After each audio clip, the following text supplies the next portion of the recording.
us subscribe to and work for. Only if all of us subscribe for it and all of us work for it, it becomes a great idea. Otherwise, it's a disastrous idea. Right now, we are neither here nor there, we are still kind of struggling. Now I would say probably the idea of a nation, the sense of nationhood is a little stronger now in the last few years than what it was. Right now, people have some pride of being Indian. Indians are being better respected wherever they go in the world. For a variety of reasons, one important thing is the economic development and of course the infrastructure in the country. You land in India today, Indian airports are better than most US airports. It is actually way better. You land in Delhi, Mumbai, anywhere, these airports are way better than what most US cities have. So because of that, our image has gone up, now people are looking at India in a different way. This is something that we fail to understand, that we have lots of principles and ideologies, but we have no sense. So we are now beginning to operate as a business nation, slowly beginning to move in that direction, because we need to understand today a nation's well-being does not happen because of its military prowess or because of its political rhetoric. It happens only because of successful businesses. This understanding, it took a long time to come. It took over 50 years for us to understand. Only since mid-90s, we sort of understood without businesses being successful, there is no successful nation. But for these 25 years, I think we've come a long way. How India was 25 years ago, how it is now, it is a phenomenal difference. We still have many things to fix, there's no question about. But today, if you go to any village in the remotest part of Tamil Nadu or in southern India at least, maybe you can exempt a few states like Bihar, some parts of UP, it may be a little different. But in southern India, if you come, you go to the remotest village, every girl in the village is going to school, properly dressed up according to her own standards, but properly dressed up, clean, walking with great pride to the school, which is the future. In another 15 years, all these kids will be something else, you know. So that is happening. It is just that the size of the population also we must control. If we don't control the population, we will be in real problem. But we are not able to make those decisions due to political reasons, religious obstructions all along the way. Everybody wants to have more numbers. All religious leaders from every group telling their people, you produce more children, you produce more children, everybody is competing. If we go on producing more children, as a nation we'll be a disaster. Because nobody can live well in this country if we continue to increase the population. See, the United Nations has made a estimate that by 2050, we could be 9.7 billion people, nearly 10 billion people. 10 billion people on this planet, believe me, nobody can live well. Nobody can live well in this world. So, if it becomes 10 billion, India's population would be close to nearly 2 billion people. 2 billion people in this country, nobody in this country can live well. Simply, it's not possible. So, instead of making predictions as if you're astrologers, why is it that the world and the leadership in the world has a plan? We must have a plan. By 2050, we'll be 4 billion people. If we are 3.5 to 4 billion people on this planet, everybody can live well, there is no issue. So how do we do this? Simply some incentives have to come. Some strong incentives and disincentives have to come. Without this, we cannot provide things like that. See, right now in this country, if you want to provide a decent home for 1.4 billion people, just imagine the amount of area that's going to be built up in this country. Just unimaginable. Most people, more than 50% of the people are living in shacks in this country. You may call it a village, but it's just a shack, all right? It's like a slum. Because of that, you are managing. But if you provide a decent home for all the people, the amount of area that you cover is going to be phenomenal. So it's important that we also strive, as we develop the nation, we also understand that how much population, human population, can this land manage is an estimate. All these studies are there in the world. This is not some, this is not some rocket science. This is simple arithmetic that we need to manage.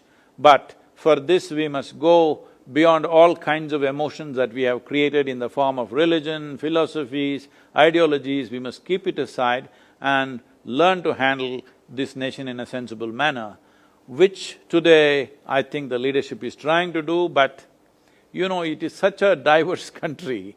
Diverse not just in culture, if we just culturally diverse, that would make us rich. But here, everybody thinks, for every 5 people there are 8 opinions, and they want to manifest all their 8 opinions, the 5 people. So it's one big chaos unless there is very strong incentives and disincentives, you cannot really fix certain aspects of social behavior, because being a democracy, we can't forcefully do things as they do in some other country, but here only with incentives and certain way of discouraging people, population, how you build your homes, how you live, how much you use, all these things must have incentives. If I am living with a very small footprint, I must have incentives. Then I will see how to be ecologically sensible, how to manage things, how to make sure everything is available for me, all this. Above all, when we talk about healthcare, everybody is thinking America kind of healthcare. That is never going to work for us. They have a $3 trillion, $3.2 trillion healthcare bill for 350 million people. If you go by those standards, you need a $12 trillion healthcare package for India. When is that going to happen? Our economy itself was 2.7 or 2.8 trillion. Probably it will shrink substantially right now with this lockdown and everything. So that form of healthcare we must give up. This is why the yogic practices and Ayurveda and other simple home remedies we are trying to bring to everybody. Simply, daily if you invest 30 minutes upon your life, you will see, most probably you will never see a doctor in a very long time. I mean, just to just to manifest this, I'm saying, last 39 years I've been active in public life. Almost every day, 7 days of the week, I have events going. In these 39 years, I have not cancelled a single event because I am not well. And I'm traveling extensively every day, I'm in a new country, in a different place, in a different place. So this is not about being superhuman or something. This is about understanding that being human itself is super. If we do not explore that nature within us, that every human being has, and we just get caught up in our own belief systems, our own ideologies and philosophies, then even your education will turn against us. Even the so-called modern education is turning against us, because educated people are the people who are destroying this planet, not the illiterate people. Illiterate people are not destroying the world, it is only the educated people. So what kind of education are we giving? This is something seriously we need to be looked at. With this lockdown, we have to rethink education anyway. This whole tyranny of sending every child to the school that he must go and slog there for 6 to 8 hours to learn the same stuff that everybody else is learning, this tyranny must end now. That's at least the virus should bring this much wisdom to us, because this is not the way to conduct. This mass education is Manchester style of industry, that you put everybody into the same slot and get them out in the same shape and form. This has to go, human genius has to be explored. And in many ways, all of you in the industry can play a role in this. Right now, there is no choice that governments and parents have to take this call, how to educate our children for the future, not just wasting 15 to 20 years in a schoolroom, learning rudimentary stuff. What your internet can say, the teacher is struggling to say the same things. So, education as information is out. Education as innovation, education as inspiration, education as insight is what is meaningful now. Education as information is out because information is available everywhere. Sadhguru, thank you very much for that. I know my kids hate going to school, and I'm sure they will benefit from this new age education that comes. And Sadhguru, just another thing, you have so much depth of knowledge and so much that you can share with us, and we have so many questions. Is it okay to take one more question? Wait.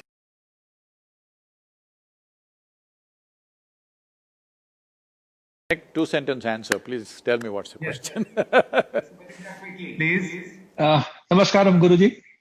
Uh, Sir, just a quick question, more relevant in the current times today. Work from home. My question is on that particular issue. Has been spoken for some time, now more relevant because of the lockdown and the fear of the virus, etc. But a lot of companies are today saying that this is going to be the order of the day, and claim, IT companies claim that 75% of the population would be working from home. Coming to the Indian scenario where people stay, mainly the metro, small houses, families, I really would like to understand that how would this pan out in our country, considering our productivity levels, considering our social environment, people need to be socially connected, psychological, which today we itself are hearing is a problem. We would appreciate to have your views on that, sir. Sir, hello, is it working? What happened to the microphone? Is it okay? Hello? Yes, sir. The problem with the country right now is, one problem with a whole lot of people is, whatever they say in America, we like to repeat the same thing without understanding what our realities are. So tomorrow, I think 24th, the airlines are starting. Suppose you got into Air India and the pilot called and said, "I'm working from home." How do you fly, sir? So you are a builder, you can't build from home, you have to go there and do many things. There's certain type of work which can be done from home, of course. So, instead of that, if our offices and homes are located either close by or in the same building, it will solve a whole lot of problems. Working from home is relevant only for certain type of work, and those who are most of their work is on computer, they don't have to interact with people. Instead of wasting time, commuting up and down, definitely it's sensible to work from home. But there are many other challenges, and more than 85% of the workforce in the country cannot work from home. Maybe 10 to 12% at the most can work from home. Thank you very much.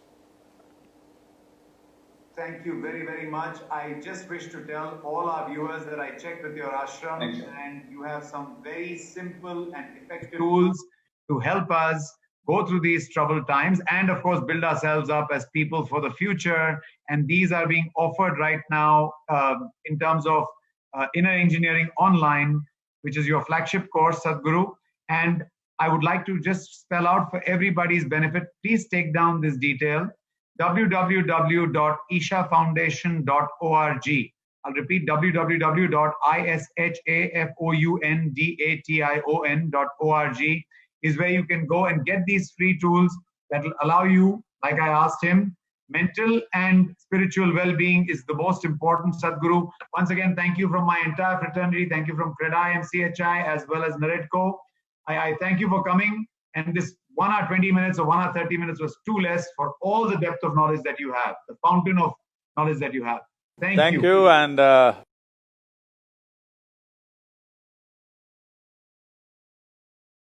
defines how our nation looks and lives.